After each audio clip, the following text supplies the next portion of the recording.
दोस्तों, मौसम सरमा में गले में खराश, खांसी, नज़ला और ज़ुकाम हर दूसरे फ़र्द का मसला होता है। हम सब खुश खांसी और गले में खराश को दूर करने के लिए तमाम तर कोशिशें कर रहे होते हैं, लेकिन क्या आपने कभी इसकी वजूहात को जानने की कोशिश की है? अगर नहीं तो आज हम इस वीडियो में खुश खांसी के मुमकिन तौर पर क्या वजूहात हो सकती हैं और इस पर किन घरेलू टोटकों के ज़रिए काबू पाया जा सकता है, इस बारे में डिस्कस करेंगे। मैं उम्मीद करूँगा आज की वीडियो आपको दिलचस्प और अच्छी लगेगी। अगर आपको वीडियो अच्छी लगे तो आप हमारे YouTube चैनल को सब्सक्राइब करना मत भूलिएगा।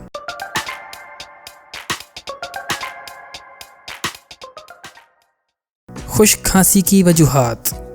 दोस्तों, खुश खांसी आम तौर पर वायरल यानी वबाई होती है, जबकि इसके दीगर वजूहात नज़ला और ज़ुकाम या किसी किस्म की एलर्जी हो सकती है।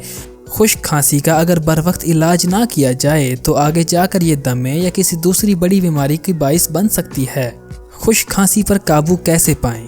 दोस्तों, अगर आपको खुश खांसी है या आप खुश खांसी पर काबू पाना चाहते हैं तो इस वीडियो में मैं आपके साथ 5 दिलचस्प पॉइंट शेयर करूंगा जिसके ज़रिए खुश खांसी पर काबू पाया जा सकता है, और अगर फिर भी खांसी ठीक ना हो तो अपने मुआलिज से रजू करना ज़रूरी होगा।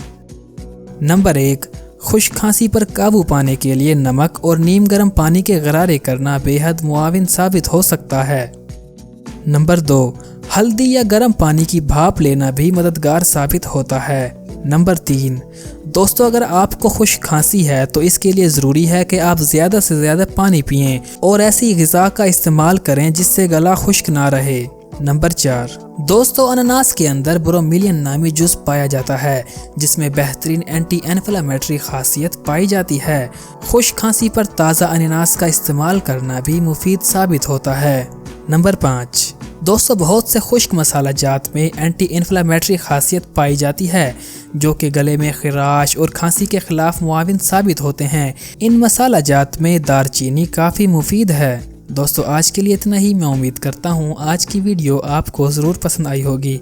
अगर वीडियो अच्छी लगे तो आप हमारे YouTube चैनल को सब्सक्राइब करना मत भूलिएगा।